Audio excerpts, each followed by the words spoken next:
Hello and welcome to AAUA 26, the 2026 podcast of the American Association of University Administrators, where we speak with established and emerging visionary higher education leaders in advance of our national conference at Cleveland State University on October 19th and 20th of this year. My name is Tim Jansa. I'm a leadership and organizational development coach and a proud member of the AAUA Board of Directors. When most of us think of the value of higher education, our mind immediately goes to student success metrics such as time to degree completion, career readiness, job placement, and earnings potential. In this episode, however, we will turn our look inward, so to speak, and examine how an institution of higher learning can better serve and generate tangible value for both internal stakeholders, which is employees, leaders, and students, as well as external ones, from local communities to prospective hires and partners who view the institution as a model of what a values-driven learning organization in higher education can look like. To explore this topic, it is a tremendous pleasure to have as our guest today retired U.S. Marine Corps Colonel Chris Richie, who serves as Director of Human Resource Development at Auburn University. He spent 30 years leading Marines around the world and has spent the last 5 years envisioning, building, and facilitating the Aspire Auburn Leadership Development Program. He is also the Amazon best-selling author of The Invisible Medal, a powerful reflection on character, service, and significance. Welcome to the program, Chris. It's wonderful to have you on. Ben, thank you so much for having me, and thank you so much for all the energy and excitement you're bringing to such an important topic of the value proposition in higher education. I really appreciate the opportunity to be here today and have this conversation to share with your audience. Well, it's a pleasure to have you. So, Chris, let's dig right in with somewhat of a bold statement that I know both of us actually agree on. And that is that higher ed institutions, despite being in the business of learning, are rarely true learning organizations per se. How does Aspire Auburn change that paradigm? That you nailed it. It is a paradigm. It's a paradigm that we truly do need to shift. And I guess I could start with it's a very interesting fact as we started to build this program and uncover a statistic for the last 10 years or so. If you look at the average age of when a person becomes a supervisor for the first time and the average age of when they undergo their first leadership development program, there is roughly a 10-year gap. And so if you could imagine somebody who's expected to be very proficient at something like driving a car and is never given any tools or any knowledge on how to actually operate that equipment, we're talking about human lives and how important it is. So we have that gap. And what Aspire Auburn is endeavoring to do is to close that gap. So nobody has to fear what it means to be a supervisor or to be responsible for other human beings. And so the initial Aspire Auburn program was to fix the gap of supervisor leader development. But then we also recognize, well, what about those future leaders? And what about the current leaders? What about our senior leaders? The like you said, the learning ought not to ever end. It should be a continuous process. And in terms of our leadership development, it's really all about the continuous improvement for current leaders and the growth and providing the tools for those future leaders and current leaders so we can help them achieve their full leadership potential. And so what I'm hearing you say that at the center is, you call it the human lives, is the individual, is the person, but then also you're starting the learning process for employees right at the very beginning, right? This program is open up to day one new hire all the way up to the president of our university. And we have levels for everybody in between. We also have this available to our student employees, and we are just starting to scratch the surface on that potential. So can you walk us through the core structure of Aspire Auburn and maybe address the performance indicators that you're tracking, and perhaps give us a brief introduction to some of the changes and the impacts that you've already observed? Oh, absolutely. So it did take some time to build this out. We started off with different mindset of really fixing the immediate problem, which was how can we rapidly close that gap? And we couldn't train all 1,600 supervisors at one time. We recognized that. But then when we opened up these other programs, it just kind of grew to 4 levels: leading self, leading people, leading teams, leading the organization. So leading self, that's for anybody and everyone. Leading people is for those supervisors. Leading teams is for directors and department chairs and above, and then leading the organization is our deans and VPs. So we wanted something that there would be a level of consistency, especially if somebody went from one program level growing through the next. So there'd be a no kidding program, and that consistency was that all of these levels were built with 4 things in mind. And one of those is, what is the core competency? So our advisory group and focus group built out what we believe leadership competencies were at each of these 4 levels. So the functional competencies. And then each level has some type of a self-assessment or self-awareness tool so we can grow, whether that be a Clifton Strengths or a DISC, or even just initially being led into what does it mean to be self-aware and leading yourself.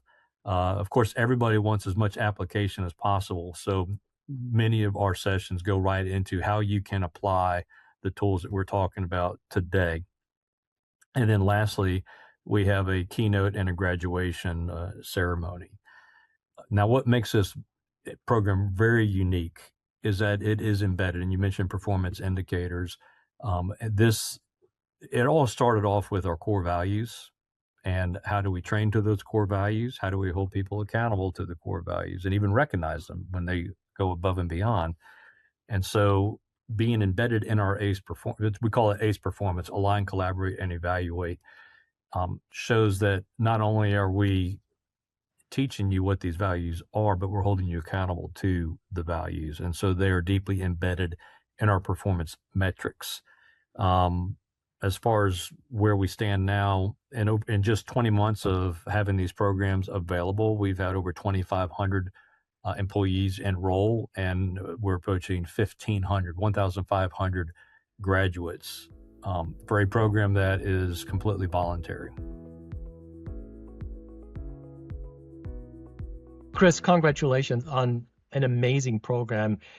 As you know, you and I first met at the Sakubo conference in Florida in February, and when I heard you speak, because you were up right before my presentation. That's right. I teed it up well for you.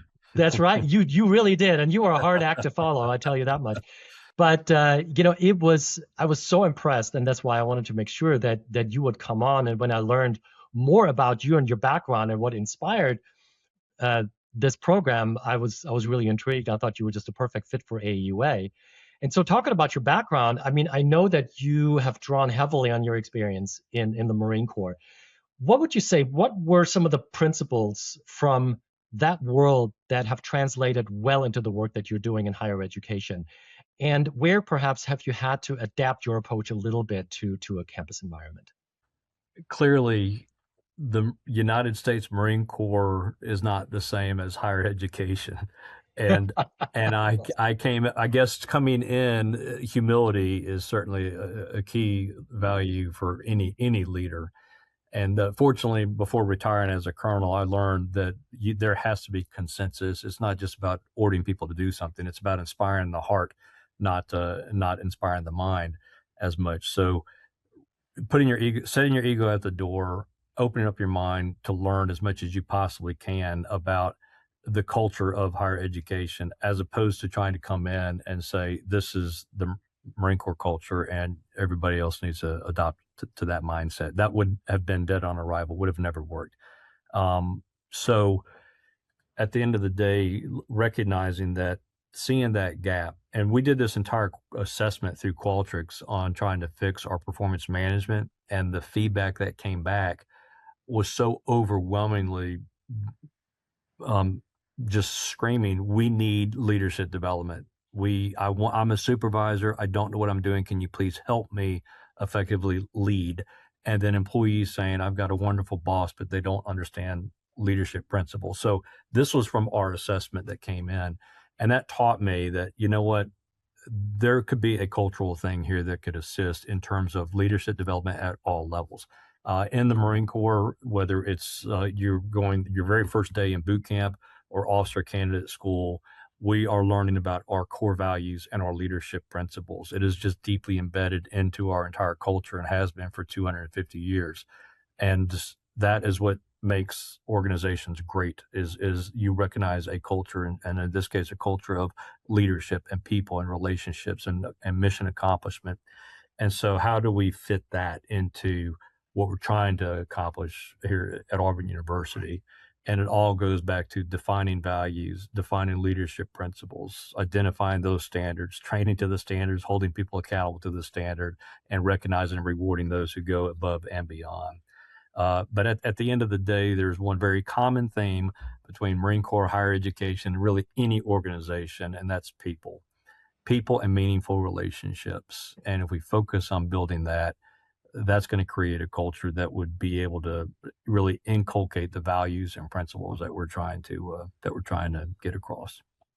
You know, the first time we spoke and you talked about leaving ego aside, and you mentioned this a minute ago, I had to chuckle a little bit because, as you know, in higher education, ego is an important player in the way people interact and the way people see their identity, either as a scholar, as an administrator, as a member of the community. So that is something that's really difficult to leave aside.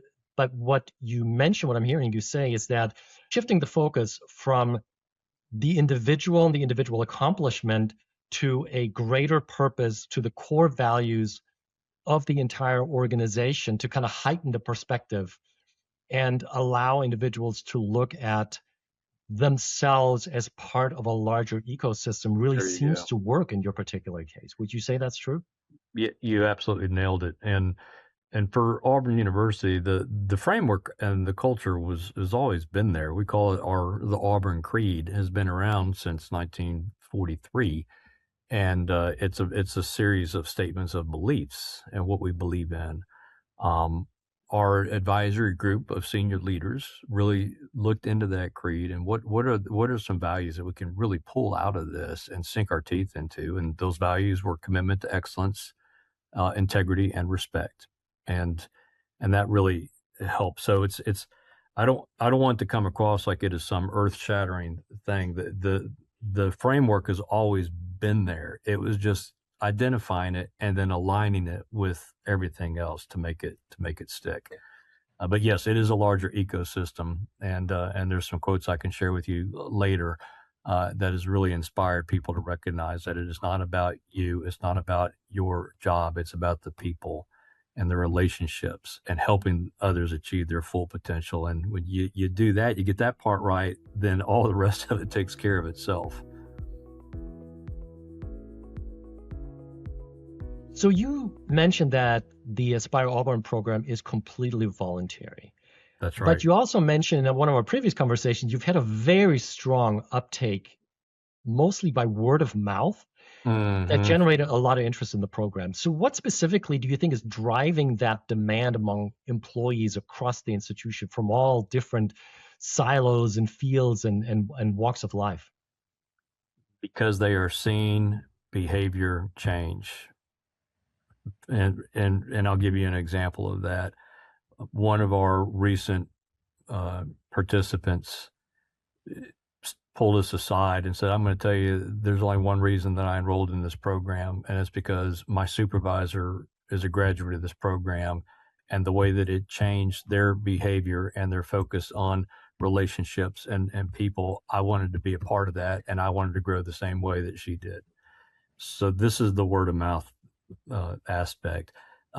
Somebody just stopped me in the parking lot 2 days ago and just said, I love that program so much. I'm a new supervisor and I feel like I am enabled to do a good job in leading people because of this program.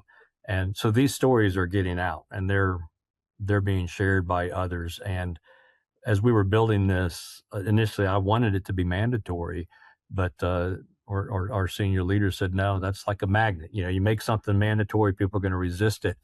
And you want this word of mouth to start to grow. So kind of a phrase that we used was go slow to go fast. And I won't lie, the first couple of cohorts, there's a lot of empty seats. I was a little bit disappointed.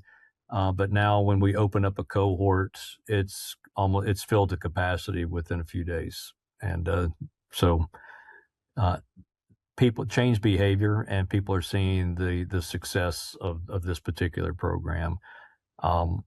I had one person stop me. We were out at dinner with my family. He came over with his family and just said, "Hey, are you Colonel Richie?"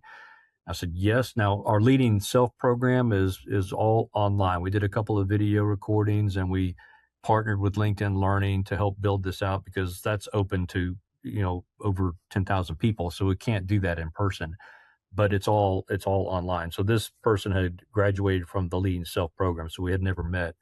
But he just said, "Hey, listen, I want you to know this program changed things for me. I am convinced it's why I got promoted. But more important than that, it's made me a better husband and a better father." And his wife and kids were right there. And of course, his wife said, "Yep, that's right." It sure did. So the more stories like that get out, the more people recognize that this is a free voluntary program. All you got to do is dedicate some time. It's going to make you a better person. So one of the things I find so super compelling about the story and about this program is that it supports the idea that innovation can actually happen more or less from the ground up. In higher ed, a lot of times we talk about innovation always coming from the top. It's the top leadership that devises some kind of a program, and then it trickles down. But this one is one, of course, it has to be sanctioned from the top. It has to be supported by institutional leaders. But ultimately, it's almost a ground up innovation that happens. And the reason I'm saying that is you made it available. It was voluntary. You had a few people who took up the opportunity, and then word got out that it was really an impactful program.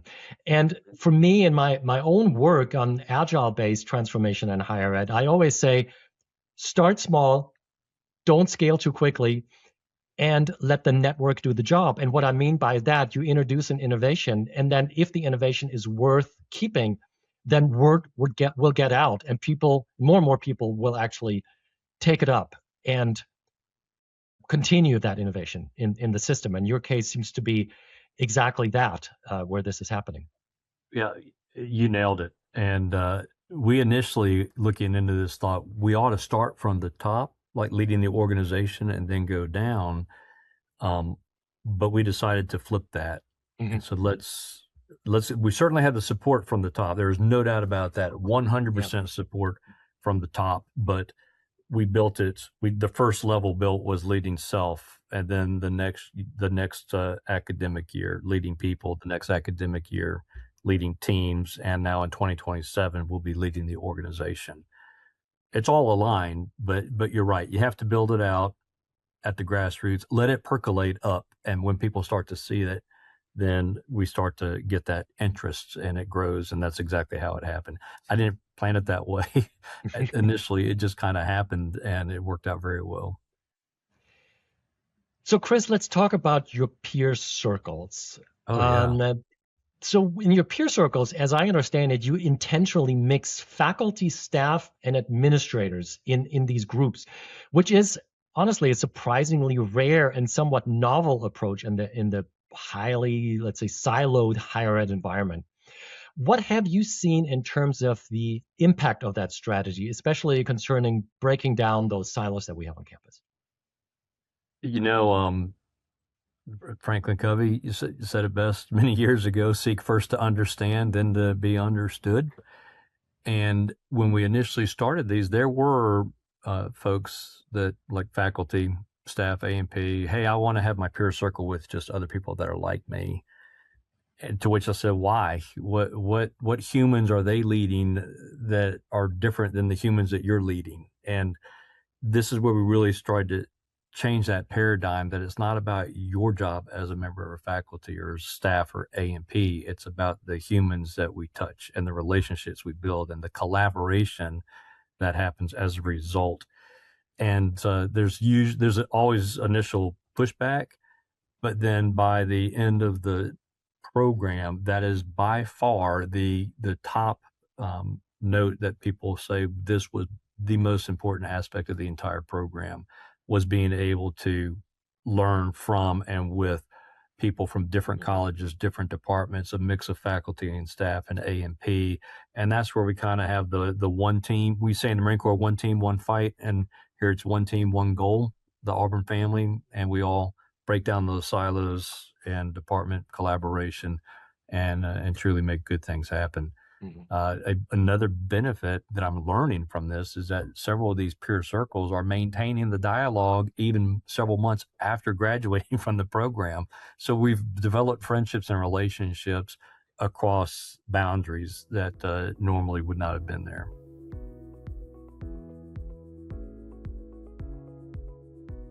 So I can imagine anybody listening to this and watching this video who might consider setting up a program like this. They say, well, it can't all be rainbows and unicorns when you set it up. You already addressed it at the beginning. It was only a handful of people who took up and signed up for this opportunity. What kind of resistance or perhaps skepticism did you encounter, especially when we propose cross-functional institution-wide programs or leadership programs? I can imagine that there were some people who weren't immediately on board. So how did you bring these skeptics on board rather than decide to work around them? That's a good point, because you work around them, they're always going to be a skeptic. I scheduled an office call with them, went straight to them, and we had a conversation. And so they became a member of the team once they understood what we were trying to do. And once I understood what their concerns were, and then we shaped and molded around that. This was not one person saying this is how it's going to be. It was a collective group of multiple folks, and of course they became. We created several ambassadors, if you will, of the program that could take things back and communicate with everybody. There was a lot of key leader engagements with deans and senior vice presidents and giving presentations to all of our governance groups about what we were doing and why. And eventually, like I said, we just brought the skeptics on board. So what are you concerned about? This is what we're trying to do. And what's bad about this? And they bought into the vision, I suppose, and became teammates. So one of the group of stakeholders that we always have to talk about in higher education, of course, is our students. And even though this conversation isn't directly geared toward students and student success, I can imagine that student success has still been impacted indirectly, perhaps, by this initiative.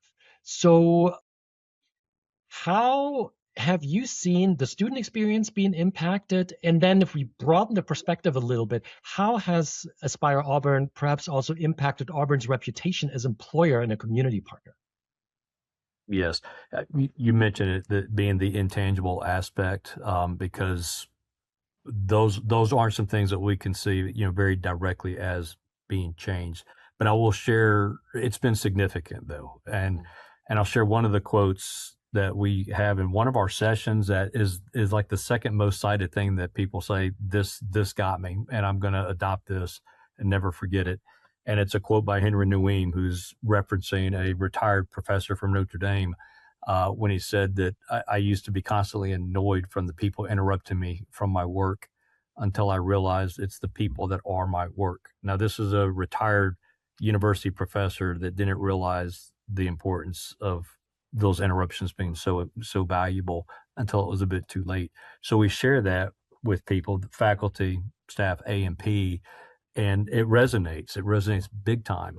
And what we're trying to do here, obviously, is focusing on the people and the relationships, and recognizing that that's how you help people grow to their full potential. Not just tell them what to do, but have conversations with them about it and to grow together. So it is an intangible, to be sure, but the fact that these things are resonating and some of the feedback that we're getting from some of the faculty members. One person said, "Listen, I haven't received a performance evaluation in 2 years, and I finally received not just a performance eval, but a sit-down conversation about all of these things going into my performance." Well, her supervisor had just graduated from our program 2 months prior, so that's a faculty member too. So how does that translate into how they're impacting students? I'd say it's pretty significant. in terms of beyond the students, Auburn University just submitted a Carnegie designation application for leadership for public purpose, and I'm feeling very, very comfortable with this. I was actually asked to submit it by somebody outside of Auburn when they recognized and saw the value of what Aspire was doing. So we'll see what happens in a few months with that one. But beyond that, there are outside institutions that are very interested in what we're doing. Our outreach and continuing education department is receiving more and more interest in things that we're doing.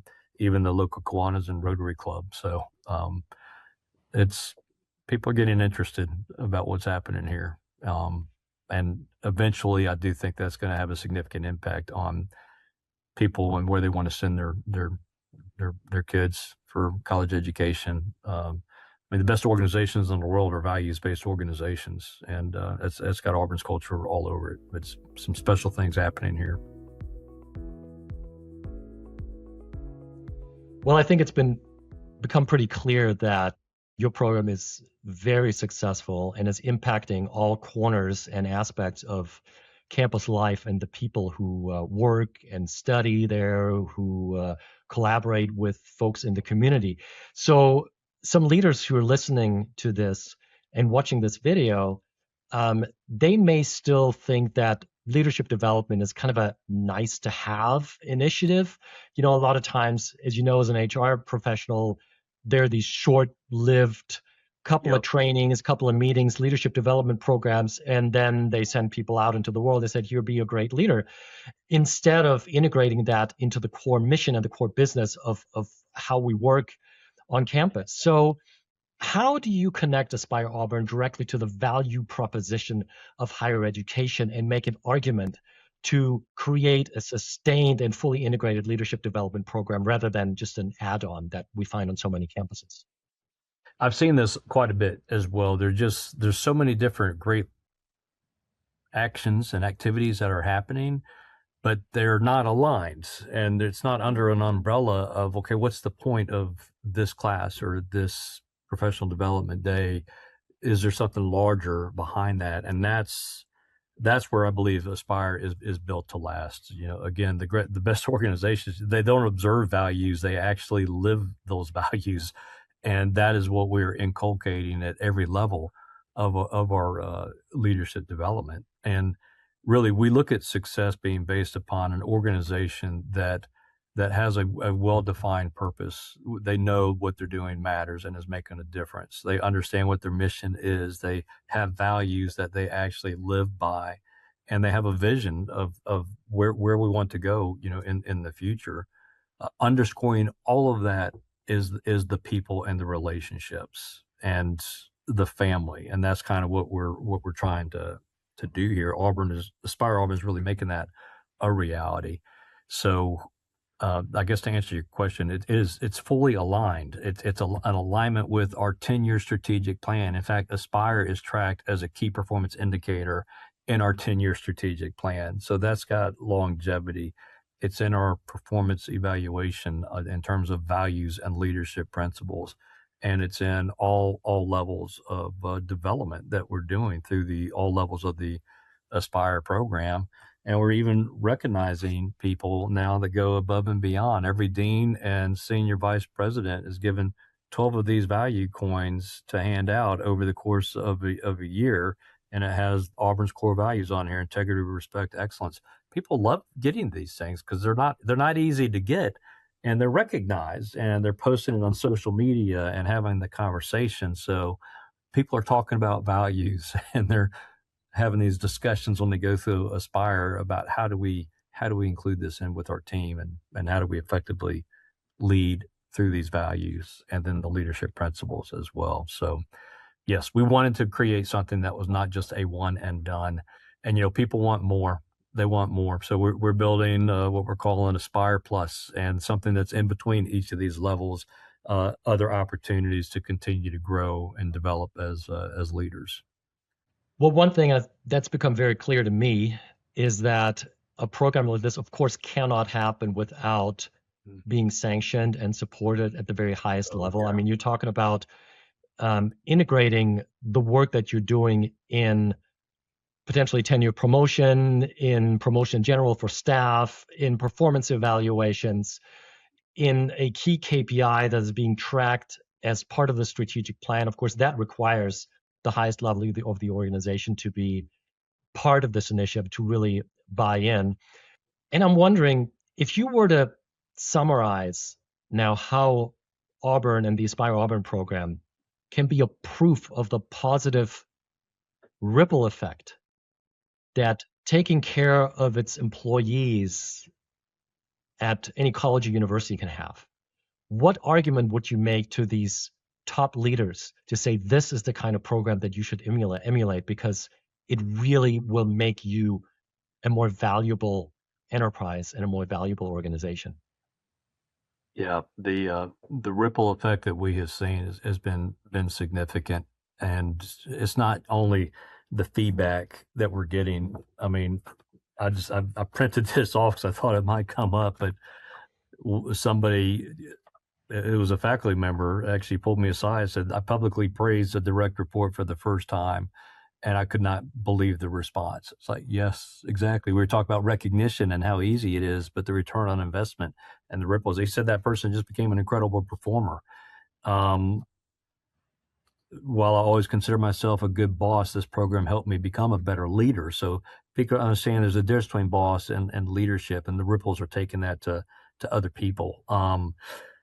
So beyond that, people who are graduating from the program are now coming to our team and saying, "Hey, I would like to have this particular session, or help my team become better collaborative teammates." And so we created a whole nother program as a result of Aspire Auburn. We call it Tailored, and that tailored program is we are going to provide your department, your college, your team, whatever it is that you think is missing. And so we will either ourselves go and participate in and facilitate in that, or we find the talent that we have across campus to go and do that.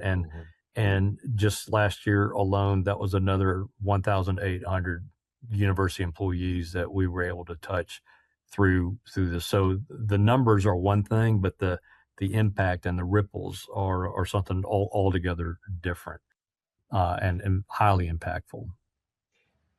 You know, I've come to use the acronym ROI, not so much as return on investment, but I like to say it's ripples of impact.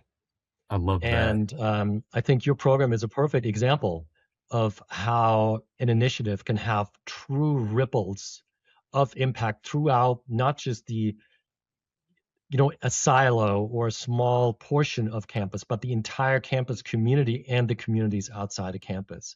So congratulations on that success. And I definitely can't wait to hear more about it when you present at our conference in October. So I can't wait. To wrap up, Chris, one thing that we at AAUA are very proud of is that we are a leader in envisioning the future of higher education. And we also help leaders, just like you do, build the capacity to make whatever changes are necessary happen. What is your vision for the future of higher education? And how do our institutions of higher learning need to change to live up to the full potential that higher education can offer? Well, Tim, I guess it really just goes to what my personal purpose and dream is right now across the board, not even just higher education, but it's to help people achieve their full potential, period. Whether it's a student, an employee, a faculty member, it's all of us should be given the tools, whether it's being enabled and developed to achieve our full potential. But it's a twofer, okay? The second part of that dream is that every one of us feels the joy of knowing that we help somebody achieve their full potential. And that's what I talk about in the invisible medal, quite honestly. But that's how we make change happen, and that's where we're focused more on significance and less on success. Words to live, lead, and innovate by. To use an expression that I use on my own podcast. So, Chris, I really can't thank you enough for your time, for your leadership, and for sharing some invaluable insights into the Aspire Auburn program, which is a topic, as I mentioned, that we look very much forward to exploring more with you during the AAUA conference at Cleveland State in October. So for now, thank you, and it was just wonderful to having you on this program. Thank you so much. I love this conversation. I can't wait to see you and your team in Cleveland. And for everyone in the audience, we will continue to have an exciting lineup of guests planned over the next few months, including many individuals who will be speaking and presenting at our national conference in October. So please stay tuned for the announcements of our upcoming episodes. And in the meantime, please visit AAUA.org to check out the podcast and to register for our national conference. Again, October 19th and 20th. That's a Monday and a Tuesday at Cleveland State University in Ohio. And until then, take care and see you soon.